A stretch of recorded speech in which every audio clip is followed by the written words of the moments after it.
What I want to do most of all in each of the lectures that I give to you on the angels is to make sure you feel comfortable about talking to angels, praying to them because they hear our prayers and answer them as emissaries of God, and that you do not feel that it is somehow awkward to address an angel. So, you want to contact your higher self. Is there anybody here who doesn't want to contact your higher self? So it's Joe Field who's going to help us do this. You want this to happen. You don't need flowery language. You don't need a long, sonorous prayer. You simply need to say, Beloved. We address the angels as beloved because they are the beloved of God, and it is a term of respect and devotion. Beloved Archangel Jophiel and Christine and legions of light, I need your help. Come to me now. Help me. Help my soul to make contact with my higher self. I want to commune with that part of me. I want to become my higher self here on earth. I want to be able to do those greater things that Jesus promised me I would do because he is in the heart of the Father. Oh, Jophiel and Christine, correct me, reprove me, show me what is acceptable and not acceptable in the sight of God. Teach me the way. I am but a child. I would learn. I would listen. Come into my house. Help my children. Help my marriage. Help my family. Help me in finding the job I need to support myself and those who depend on me. This is the way you talk to angels. It's the way you talk to God. It is a prayer of the heart. Your heart is on fire with the love you have for God and his angels, and on fire with the desire to truly walk in the shadow of the Almighty. Archangel Jophiel and Christine are teachers of mankind. Their legions of angels are teaching you every day. The thoughts of angels pass so easily into our minds that we say, I have an idea. We are so accustomed to saying to ourselves that our ideas are our own. Have you ever taken a step backwards and out of yourself and just observed your mind? You observe your mind when you get an idea. One moment, you didn't have a thought in your head about how you were going to do anything, and the next moment, there's the idea, there's the plan, there's the blueprint. Inventors invent. People figure out how to do things. I'm always in awe of the mind of God. The brain, of course, is a magnificent instrument, but I see it as a chalice, and the central nervous system, and the subconscious, and the unconscious, all different chalices that we have as receptors of the intelligence of the mind of God, and of course, including the spiritual chakras. How many of the ideas we get that set us sailing in our careers and enable us to be successful, how many of those ideas really originate in the human brain, and how many of them really come from the higher mind, from the God presence, from the universal intelligence? I am continuously humbled before the intimations of God that I receive and people receive that simply, in my mind, could not have come forth from myself, but are truly a gift. And so when we work with the angels of the second ray, that is what we are working with, to actually become totally bonded to the higher self, so that the Christ presence in the center of the chart is no longer above you, but fully integrated with you here below. And that is the nature of the great avatars of all ages. Jesus Christ was fully the manifestation of the Son of God, the incarnation. He set the example and the pattern of what all could do. So quickening our capacity to attune with the universal mind of God is what we are about today. And it's the job of the angels of the second ray of wisdom and enlightenment to rescue the world from ignorance, ignorance of the laws of God, ignorance of their own true identity in God. The sages of East and West define ignorance as blindness to the true nature of the real self and the unreal self. Gautama Buddha taught that ignorance of one's true nature causes inordinate desire, which is the basis of all suffering, and the reason why we keep on coming back to the earth, why we keep on reincarnating. The texts of Hinduism teach that the origin of pain is ignorance, and that it will not cease until ignorance is entirely dispelled. You know, we never know just how ignorant we are until we gain just a little bit more enlightenment, and then we look back and say to ourselves, gee, I was really dumb. And then we get to the next level and we look back and we weren't too bright then either. So each day is kind of a proving of what really is the wisdom of God and what is the education of man. So the origin of pain being ignorance, it will not cease until ignorance is entirely dispelled, and we will not know when it is entirely dispelled except from the standpoint of our own enlightenment. You will accomplish this when you realize your true self to be Brahman. Hindu scriptures teach us that within our heart is the Atman, and the Atman is like a miniature replica of God, who is Brahman with the word in the beginning. So we think of that real self, that middle figure in the chart, as above us, but also in the heart there is a threefold flame. There is the Christ presence, and there is the voice of that inner presence speaking to you. Remember, Christ is not a Christian word. It just is a Greek word that means one who is anointed with light. So the one who is anointed with light within you is your true self. Jophiel and Christine and the angels of wisdom teach you how to contact your higher self. Jophiel says that you need to educate the heart, the mind, and then the soul. He says, think of the ancients who walked the earth and knew the thoughts of God when God thought them. In our time, the goal of education on earth has been to accelerate the computer of the mental body. Direct communication with God through the threefold flame of the heart chakra is wanting. Yet without the discriminating intelligence of the higher self, man is little more than a computer, a flesh and body machine. That's why from the hour of conception, parents must begin and continue the ritual of the education of the heart, the mind, and the soul. Then man will realize his potential to become a son of God. Archangel Jophiel is specifically concerned about the deplorable state of education in the United States. His angels are relentless in their warfare against ignorance, mental density, and mediocrity, as these affect the minds of educators and students and lower the standards of institutions of learning. He says that these negative attitudes detract from the crispness of the Christ qualities that belong to and are the inheritance of the children of the sun. Your call to Jophiel and his legions compels their answer. This is the law of God.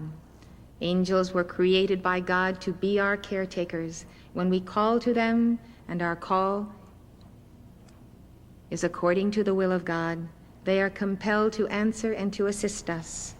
We don't always see the obvious answer, but in this way and that way and roundabout ways, we find things coming together in our lives. The Archeia Christine says, call to me to intercede before the cosmic Christ in your behalf, to release advanced teaching methods to the parents, teachers, and sponsors of youth. Will you not pray that the world teachers and the hierarchies of illumination might release to instructors in every field as well as to yourselves new and advanced methods of teaching all subjects? We have released methods through Maria Montessori and many other educators. There is so much more that we can deliver to those who will listen. Jophiel will teach you how you can commune with the mind of God and experience self-knowledge. The angels of wisdom are ready and waiting to help you, at your signal, absorb the elements of the mind of God. Archangel Jophiel once remarked, do you know that a single mind transformed by the mind of Christ is a catalyst for quickening the minds of the population of an entire planet? That is what the Christ incarnate, the Buddha incarnate, can do. As I said earlier, Paul said, "Let this mind be in you, which was also in Christ Jesus." Paul himself witnessed the mind of Jesus as being one with the mind of God. Many Christians believe they cannot be like Jesus. Jesus was and is the greatest rabbi who ever lived. He is telling you today that you can have the mind of Christ. You can have the mind of Buddha. You can have the mind of God. He guarantees that you can have that mind. But if you don't believe it, if you've accepted the lie of Satan that you are a condemned sinner and have no right to walk and talk with Jesus as your friend and brother and rabbi, then your own self-appraisal will deprive you of your ownership of that mind. As Jesus said 2,000 years ago, so he says today, "Everything I have done, you can do. You can do everything I have done and more, because through your holy Christ self, you have the same connection to God that I do." And this is what Jesus said that is recorded in Scripture. "He that believeth on me, the works that I do shall he do also, and greater works than these shall he do, because I go unto my Father." The angels of illumination, of course, work under the command of Jesus Christ, and therefore, when we seek to connect with our higher self, we seek to connect with Jesus because he is the full incarnation of that higher self. We all know the burdens upon our youth, from the smallest children to those in college today. They face challenges we had never had to face. Think of all the children nearest you in your extended family. Think of the children in your community, your city, and the children of the whole world. And offer this profound prayer to God and the profound desiring that you pour into this prayer for the bringing of our children to the heart of their own real self and their own true path. Together.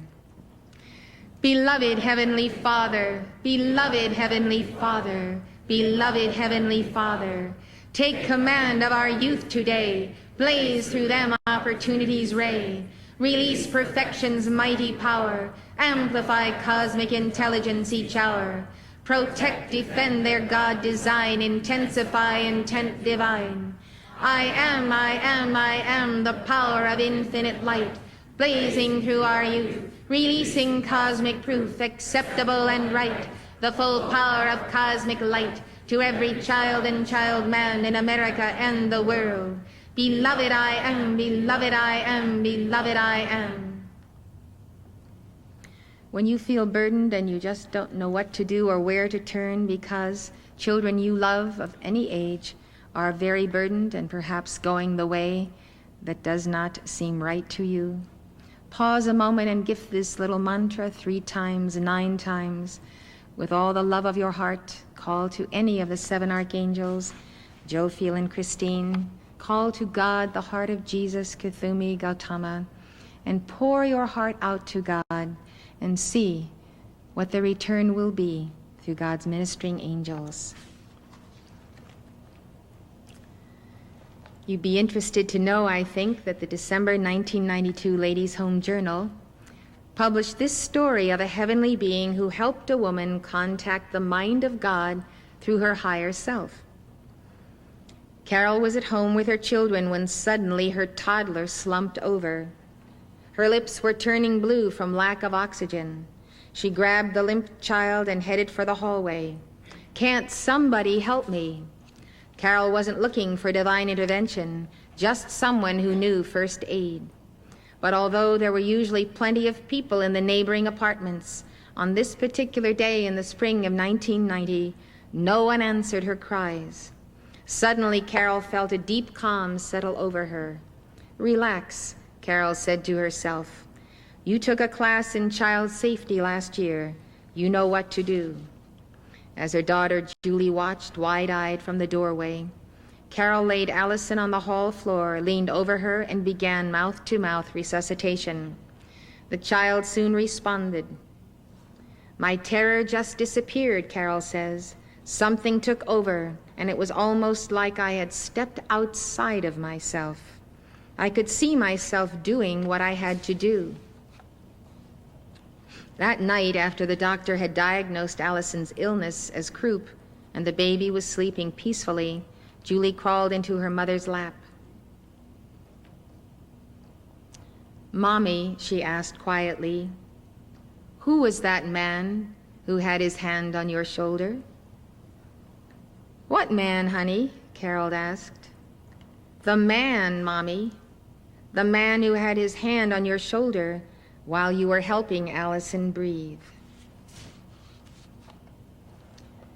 The child's eyewitness account of the helper being a man rather than an angel allows us to conjecture that he could have been Carol's Holy Christ self, whom we call our chief guardian angel, or even an ascended master. I say this because children know that angels have wings and that men do not, and the child called him a man. So I think that when Carol says that something took over and she was standing outside of herself, that she is describing the overshadowing of that presence, that chief guardian angel, one with the mind of God. Lanto's prayer, that is next in the yellow pages, is a wonderful fiat to give. It may sound perhaps not too familiar because it combines the Eastern and Western traditions, but it is a very powerful prayer in time of need. Would you like to give it? It's number 15, page 5. In the name of Almighty God, I stand forth to challenge the night, to raise up the light, to focus the consciousness of Gautama Buddha. And I am the 1,000-petaled lotus flame, and I come to bear it in his name. I stand in life this hour, and I stand with the scepter of Christ's power, to challenge the darkness, to bring forth the light, to ensoul from starry heights the consciousness of angels, masters, Elohim, sun centers, and of all of life that is the I am presence of each one. I claim the victory in God's name. I claim the light of solar flame. I claim the light. I am the light. I am victory. I am victory. I am victory. For the Divine Mother and the Divine Man-Child, and for the raising up of the crown of life and the 12 starry focal points that rejoice to see the salvation of our God, right within my crown, right within the center of the sun of Alpha, it is done. Archangel Jophiel says that if you want to be in control of your life, then you must have access to the Christ mind. And to do that, you must walk the path of the imitation of Christ. When you hear yourself saying things you know Jesus wouldn't say, take note that you are far, far from your holy Christ self, as well as from Jesus. The Christ presence separates itself from human discord. It rises to heavenly octaves of spiritual harmony. When Peter was not in the right vibration, Jesus rebuked him, saying, "Be ye far from me. Thou savorest not the things that be of God, but the things that be of men." He was telling Peter, you are far from me in vibration, therefore be far from me also, until you correct your vibration. By a pure and penitent heart, through prayer and violet flame decrees, you can reestablish your harmony with the flame of forgiveness and loving kindness, which you share with all. When you do that, the Christ presence draws nigh to you again. Don't condemn yourself when you make a mistake or you get angry. A state of condemnation is not a good vibration either, and you still are pushing away the Christ presence when you condemn yourself. There's nothing productive about self-condemnation. So pick yourself up, acknowledge that you did something wrong, now do something right to correct it and get on with your life. It is the fallen angels who plague us with self-condemnation, sometimes all the days of our lives, and it is totally unnecessary. Sometimes authoritarian parents have indoctrinated us with an absence of self-worth whereby we condemn ourselves. We need to get out of it and on with our life because we know that God is real in us. This is the law of octaves. As water seeks its own level, so angels and masters gravitate to higher realms. If you would be with them, you must accelerate your consciousness to their level through prayer and meditation. This is the key to making contact with your higher self. And the angels help you do this. Love is the key, harmony is the key, peace is the key, and understanding is the key. By the same process, you can draw your higher self, the angels and ascended masters, down to your level once you have reconsecrated your heart and soul and aura by your devotions. Joe Field advises us to pursue the path of the imitation of Christ. Speak as you know or believe Christ would speak, with love but firmness, sternness where required, mercy when it is due, soft spoken when needed, in the intensity of the sacred fire when you would awake a soul who does not want to be awakened. Speak as Christ would speak, and Christ will speak through you. Think as Christ would think, and Christ will think through you, and the mind of God will become congruent with the physical vessel. And there shall be no separation, as things equal to the same things are equal to each other, one Christ, one Lord, one manifestation in your temple. Many of you are familiar with this classic of Thomas à Kempis, The Imitation of Christ. It is the book you keep on your night table along with your Bible. You read a page a day or two, and you keep yourself in harmony with the path that is so beautifully outlined by this saint.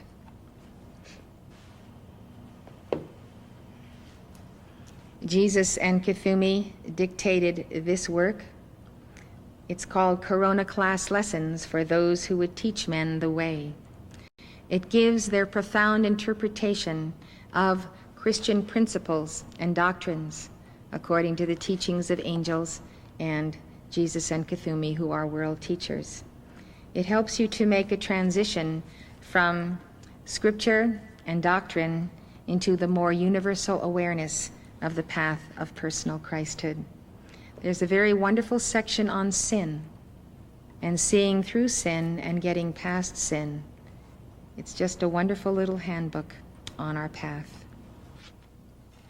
Archangel Jophiel and Christine teach you to call upon their untold legions of angels to help you with the most minute details of your personal life, just as easily as you call upon them in matters of national and international crisis. Don't underestimate what the angels can and will do for you. Just try it out. Just prove that it's true, what I'm telling you. One of my students told me this story. When I was driving home with some fellow students after attending Summit University, my car developed a problem and began to seriously overheat. None of us had any more money to spare, and we were going home on a wing and a prayer, literally. Each time the needle started creeping up hotter and hotter, I would make fiery calls to the angels and nature spirits. I told the people in the car to hold the visualization and thought form of snow, of crystal clear, cold mountain streams and ice all around the whole engine. Then we would watch the needle immediately go right back down as the temperature dropped to normal. It was such a wonderful testimony to the power of the Word and the intercession of heavenly helpers. So visualization is very important. Simulation is important. Whatever it is that you need to put all of your attention and focus into that thought form. When you call in the name of God and Jesus Christ to an archangel to help you, he is bound by cosmic law to help you. The archangels do your bidding as long as your requests are keeping with the will of God, as I said, and then as long as you submit to that will. This is an example of an invocation. Beloved Archangel Jophiel and Christine, I ask you to lock the mind of God over every man, woman, and child over this planet, that we might see and know and be the living truth, that our leaders might give us true leadership, and that they might reach the right resolution of all problems facing the governments of the nations. Archangel Jophiel and Christine, we call to you and we accept it done right now in full power in answer to our call. When you make a call like that to Archangel Jophiel and Christine, accept that they have answered you instantaneously. In this case, I accept that they have locked the mind of God over every single person on earth. Now then, after the call comes free will. Some people will accept that mind. Some will be healed by it. Some will reject it. They may unconsciously reject it, or they may consciously reject it. Why do we make calls? Why do we have to call to angels? Why don't they just help us without our giving prayers and directions? The crux of the matter is that we exercised free will. We left the realms of perfection. Then we went forth out of the Garden of Eden, which is Maitreya's mystery school. And so we have said to God, we are not content to abide by your will. We are going to go through a period of experimentation, which has turned out to be many thousands of years, an experimentation of exercising the free will that you gave us in the beginning.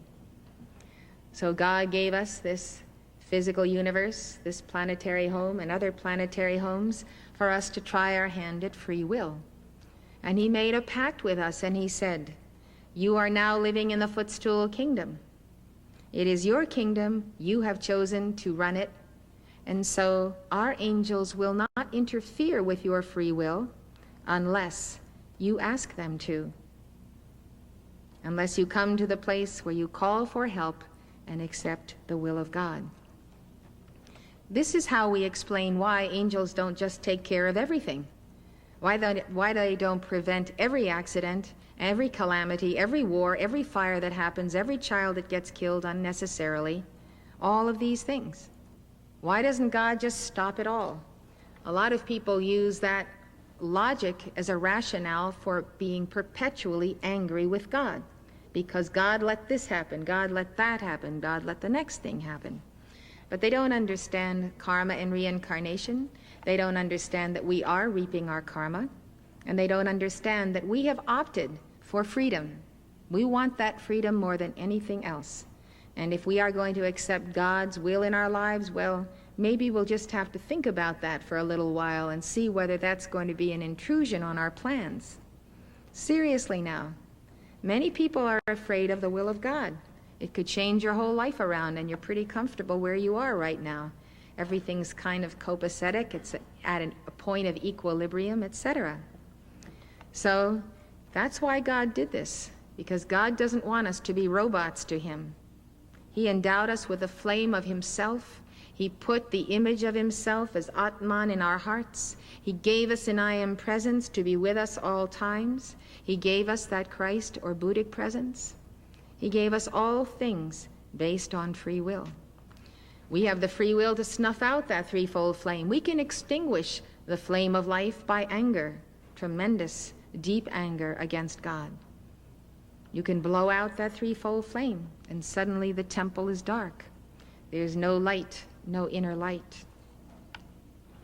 So we make prayers to God because we want to be restored to the time before we went out from God's presence, because we have bumped around and bungled around for so very long that we've finally come to the conclusion. Some of us have come to that conclusion. I won't speak for you. But some of us have come to the conclusion that it's just no use trying it your own way with your own free will, because sooner or later things just don't go right. So you've decided to try God's will and to call for that will daily in your life, and to offer that prayer to God that wherever his will takes you, you will go. You will follow that will wherever it takes you, and you will maintain a listening ear to obey the inner voice of God. So that is a wonderful relationship to be in with the angels and with God. So because we are in the footstool kingdom, and the rule here is we all have free will, if we want intercession, if we want the divine presence in our lives, we have to pray for it. And when we do so, we have to be sincere, and we have to go along with the answer. So this is why, since yesterday evening, I've been talking to you about how you pray to God, how you pray to angels. Because you are sons and daughters of God, you can command angels. And in the prayer that I just gave, it's an example of prayers I give often. I make sweeping calls so that I am giving the authority on behalf of my own heart and my own Christ presence to the angels, as I said here, to lock the mind of God over every man, woman, and child on this planet. And they will do that, and that's a big assignment. It takes millions of angels to do that. The idea is to keep the angels busy because they are our caretakers. They want to help us. They want to do the works of God. So we need to make calls daily. If you see an accident happening, you call to the angels immediately to take command. But you don't stop there. You maximize the call. You say, and in addition, beloved angels, you tend to every accident and situation on planet Earth today where someone's life is hanging in the balance. It only took you a few seconds more to add that on. But now you've engaged millions of angels and authorized them because you are in embodiment, you are in the earth, and you have asked for their intercession. Whereas many millions of people do not know how to ask for the intercession of angels. So you are offering prayers on behalf of many, many people who are suffering and yet know not this particular teaching on intercession. So when you make that kind of a call and the angels perform the action, then you do come into free will. And as soon as an individual for whom they have given a portion of the mind of God says, I don't want that mind, it's interfering with my life, it is simply withdrawn from them, because the angels will never, never interfere with free will. You're watching Elizabeth Clare Prophet, world-renowned author and founder of Summit University. Summit University is located at the beautiful Royal Teton Ranch in Park County, Montana, just north of Yellowstone National Park. If you'd like more information, call 1-800-245-5445. That's 1-800-245-5445.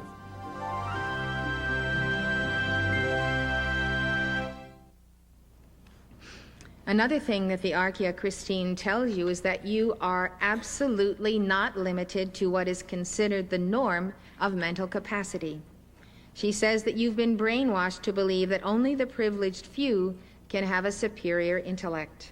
What a tragedy it is, she says, that people limit children's mental capacity by the IQ test. Because people accept this limit to brain development, the angels of illumination cannot inspire their minds with the capacity of the higher mind or the Christ mind. Why? Well, although brain matter will respond, the human consciousness, in its sense of limitation, does not respond. It puts a cap by its own thinking on its own capacity for intelligence. When this happens, Christine says, the human consciousness is not an open door. People just don't believe that once they've become adults, they can actually increase their mental capacity. It does not perceive, hence it does not receive. That human consciousness does not perceive, so it doesn't receive. Christine says people use only 1/10 of their mental capacity. But all of this will change when you call to the angels of wisdom and enlightenment to help you and the entire population of planet Earth come up higher. Yes, come up higher to their own higher consciousness. Christine says that illumination's golden flame has the power to mold your brain, to raise you to a level where you are using first 20, then 30, 40, 50% of your capacity, and finally 100% of the raw material you had when you were born. Think of that. I'd like to tell you a story now about an encounter that a communist youth leader once had with what could have been an angel of wisdom. The youth was Sergei Kordakov.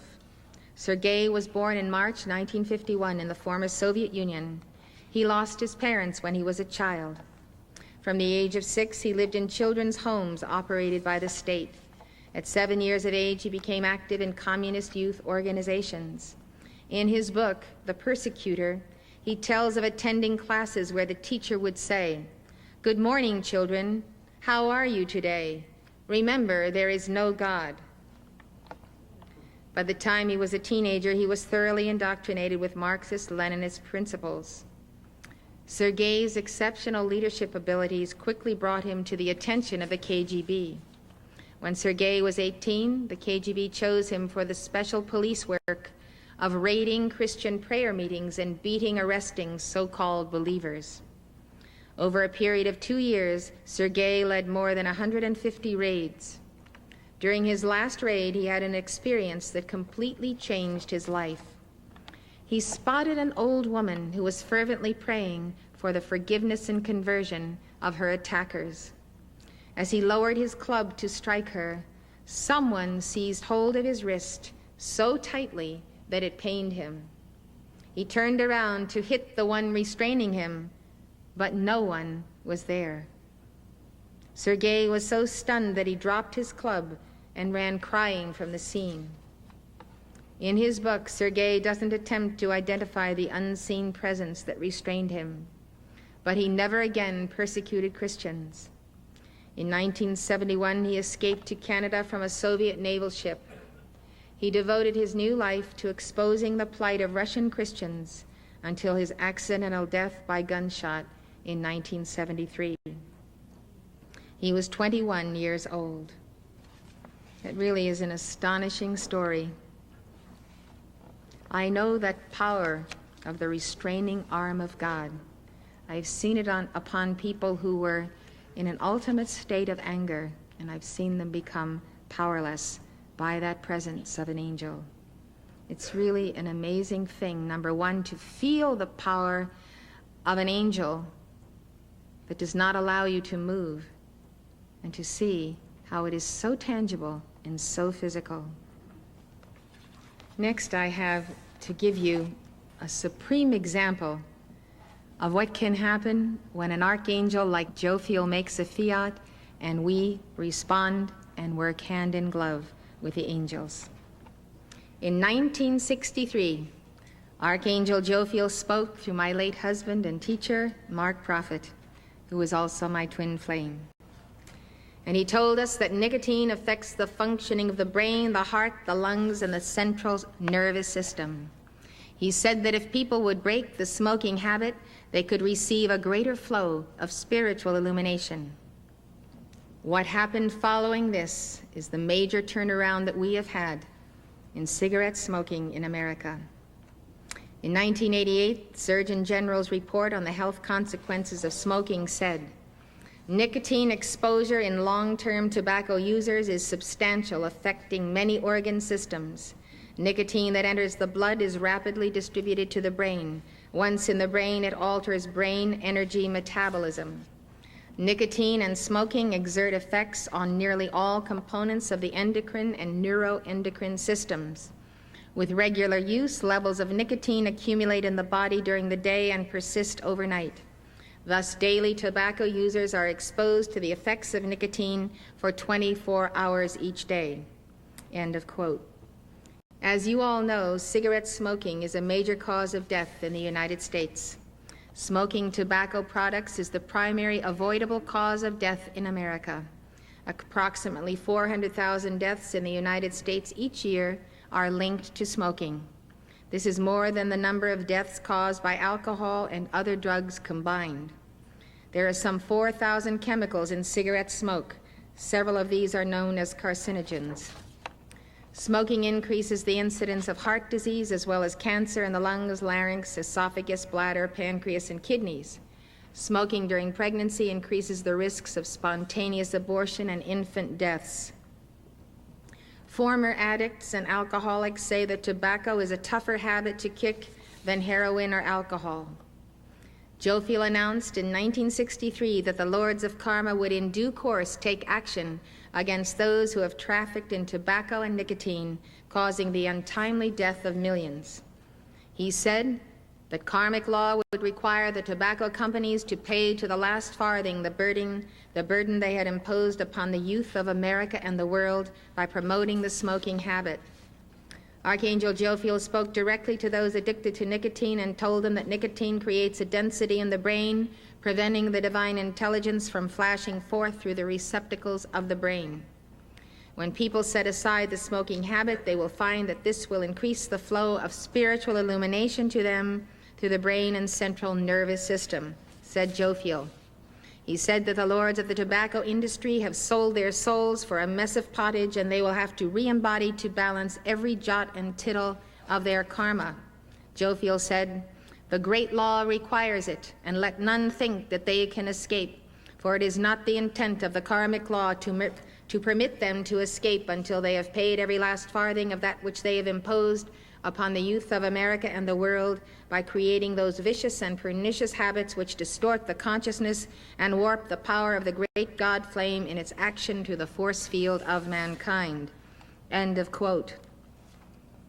We can see from all of our studying of Jofiel today why he would be so concerned, because he cannot bring about the enlightenment of people when their brains are coated with nicotine and these 4,000 chemicals that are in tobacco. So the brain is no longer a receptacle of light, and he sees people who have light, who are servants of the light, who are so overcome by the smoking habit that effectively he can no longer reach them in this lifetime because of what tobacco and nicotine have done to the brain. So this archangel decided to make it his crusade and the crusade of all of his angels. As a result of Archangel Jofiel's dictation, cigarette smoking came under the scrutiny of the United States government. 4 months after Jofiel's pronouncement, the Public Health Service released a report that linked cigarette smoking to cancer. The federal government also began to restrict advertising by the tobacco industry. In 1965, federal legislation required that all cigarette advertising and packaging carry a warning label from the Surgeon General about the health effects of smoking. In 1970, a federal law banned all tobacco ads from television and radio. In 1987, smoking was prohibited on domestic airline flights of 2 hours or less. In 1990, the ban on smoking was extended to virtually all domestic flights. On June 24, 1992, the Supreme Court ruled that the warning labels that appear on cigarette packs and advertisements are not sufficient to protect the tobacco industry against lawsuits. Injured smokers may now sue tobacco companies for concealing or falsifying scientific and medical data on the health risks of smoking. Individuals may also sue tobacco companies for conspiring to misrepresent or conceal this data. In 1992, another new development in the battle against nicotine was the circular nicotine skin patches. Each patch contains pure nicotine in a much smaller amount than is found in a cigarette. When you put it on your arm or torso, it slowly releases a 24-hour supply of nicotine into the bloodstream. Some patches come in graduated doses, allowing smokers to wean themselves from nicotine by applying successively smaller patches. The patches do reduce withdrawal symptoms and help some people quit smoking, but they don't treat the psychological addiction to smoking, which can be the hardest part of quitting. There are also side effects to using patches.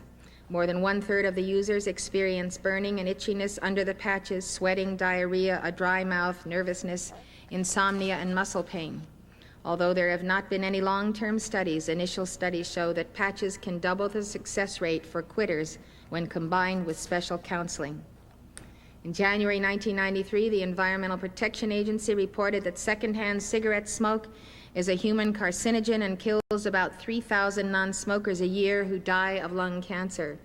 The report also states that inhaling secondhand cigarette smoke increases the risk of pneumonia and bronchitis and middle ear disorders in children. It also increases the severity and frequency of asthma in children. A spokesman for the major anti-smoking organization says that the EPA's conclusions will likely motivate state governments and local governments to enact further regulations limiting smoking in public places. These findings could also lead OSHA to regulate smoking in the workplace. The EPA has a second report claiming that secondhand smoke is linked to 37,000 heart disease deaths a year, but the agency decided not to release this report. We ought to make our calls that they do release it. Archangel Jofiel's fiat was a dispensation for the United States of America, because in this nation, more than any other nation, people had already learned throughout this century how to call to the angels, the archangels, and the ascended masters for intercession. This is a key example of a prophecy that has come true and of the very physical presence of the work of angels in our midst. It shows what the angels can do when they have the backing of the people, scientific research, and a worldwide prayer force to back them up. And that is the key. You need to cooperate with angels to get the jobs done that we need to get done in our cities. You have free will. You can invite them in or shut them out. And most of us shut them out by neglect, by not taking every spare moment we have from walking here to there to make a fiat to the angels to rescue our youth. In 1955, 42% of Americans smoked cigarettes. Today, 25% of Americans smoke cigarettes. It's funny when you look at the old movies of the 30s, 40s, and 50s. You can see that smoking was really in style. All the great movie stars had a cigarette dangling from their mouths. You don't see it anymore. Americans have become aware of the problems associated with the cigarette habit, and the angels have delivered millions of them from this nasty addiction. At the same time, we can see on the nightly news that Europeans and those who have lived in Eastern Europe, former Soviet Union, and the Orient are still smoking pack after pack. This shows the power of a dispensation from God when it is released through any one of the 7 archangels and when we cooperate with it. But the battle has only begun. The rebel angels in embodiment, the spiritually wicked who occupy the high places of power, are outraged that Archangel Jophiel and his supporters have challenged them. For years they have moved among us, seeking unsuspecting souls whom they may devour with the help of the nicotine demons. They have now turned upon our children with a vengeance. Market studies show that most adult smokers get hooked before the age of 18. Many people believe that certain tobacco companies, such as R.J. Reynolds, specifically target minors in their advertising campaigns. In 1988, R.J. Reynolds introduced Old Joe Camel. Since then, Camel cigarette sales to minors have risen from $6 million a year to a current level of $476 million in cigarette sales to minors. This is in spite of the fact that cigarette sales to minors are illegal in 46 states. Concerned adults are now waging war to stop cigarette advertising in or near school buildings. In 1987, Archangel Jophiel pronounced the judgment of the worldwide tobacco industry, and we have been seeing the results. In January 1990, Canada banned all forms of tobacco print advertising and required manufacturers to phase out all store advertising and outside billboards by 1993. Canada's anti-smoking laws are among the most restrictive in the world. It's too bad they're not as serious about their gambling laws. In November 1992, legislation went into effect in France prohibiting smokers from smoking in offices, cafes, the metro, and other public places except in designated smoking areas. Those who break this law can face up to $260 in fines. Cafe, restaurant, hotel owners could be served up to $1,200 in fines if they fail to enforce the law. France has established the most restrictive anti-smoking laws in Europe. Other European community nations aren't far behind. In the last few years, they have also passed various laws that prohibit to some degree smoking in public places, such as on airplanes, on public transportation, in restaurants, and in the workplace. In order to make Jophiel's judgments complete for America and the world, we can give our decrees for the binding of the tobacco and nicotine entity. Especially should we direct our decrees on behalf of the protection of our children, to see that their growth is not stunted, and that the tobacco vibration, the nicotine in their brain, does not permanently destroy their capacity to be a chalice for the mind of God. Now I want to show you a picture of that entity. First of all, the nicotine entity is a non-physical being that lives by siphoning off the life energy of a physical being, the cigarette smoker. The entity resembles Manduca sexta, the tobacco worm, and that's the tobacco worm you are looking at.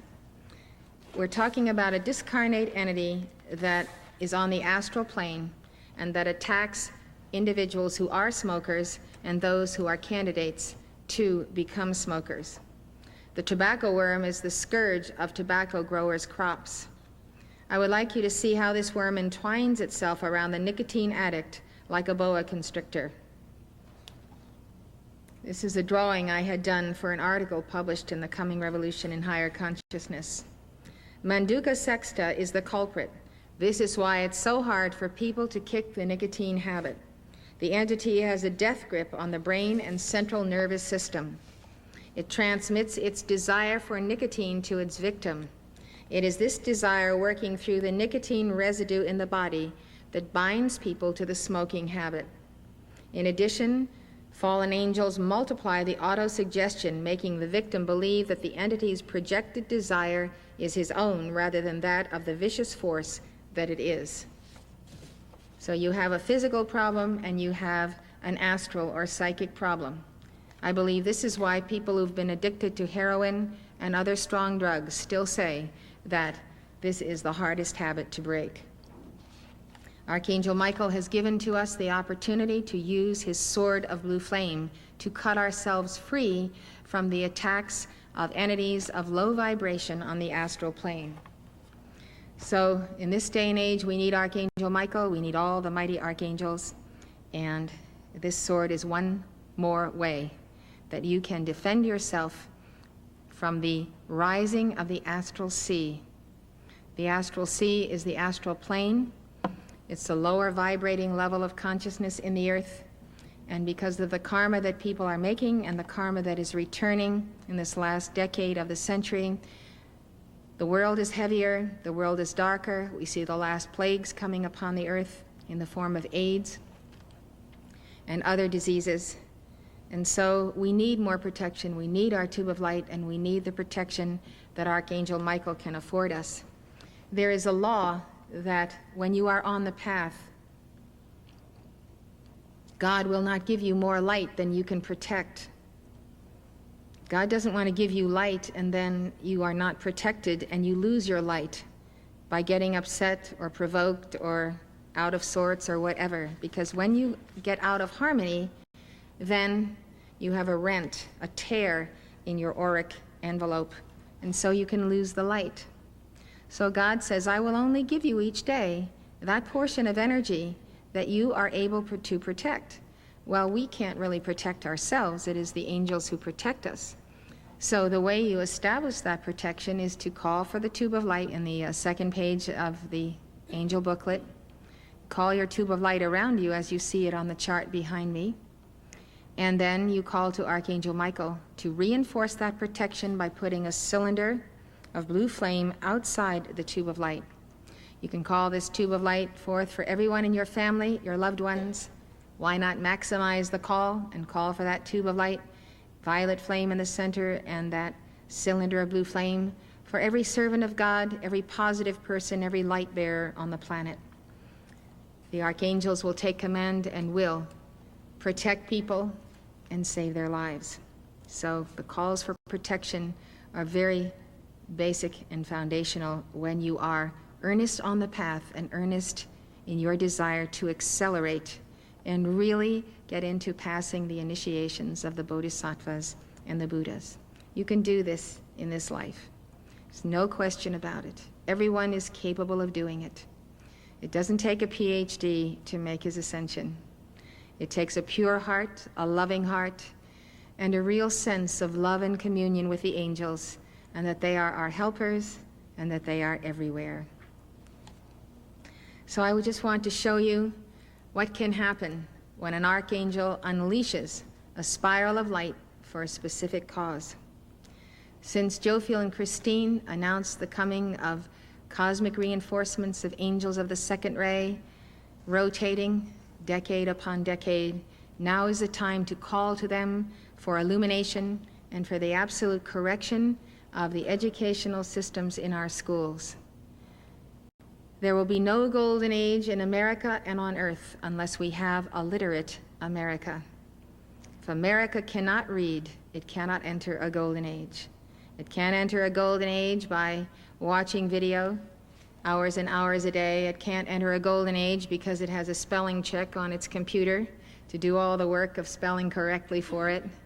We simply have to be able to read because we have to be able to study the path and the teachings of the great lights of East and West so that we can follow in their footsteps. The inability to read means that we are not able to overcome a ceiling of ignorance that is preventing our children from getting jobs because they are passed along through the grades, but they never pass their tests and their grades. So we are in such a crisis in America today, as I can hardly tell you. And this is why our educational seminars are a part of both of these stumps that I am doing.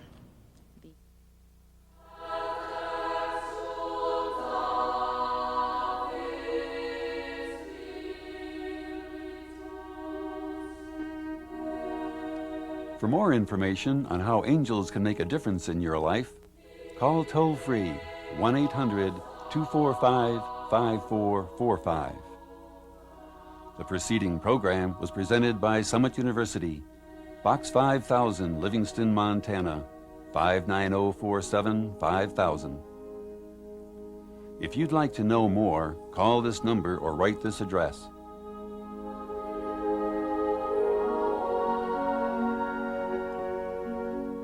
For a free book on the spiritual path, call 1-800-245-5445. That's 1-800-245-5445.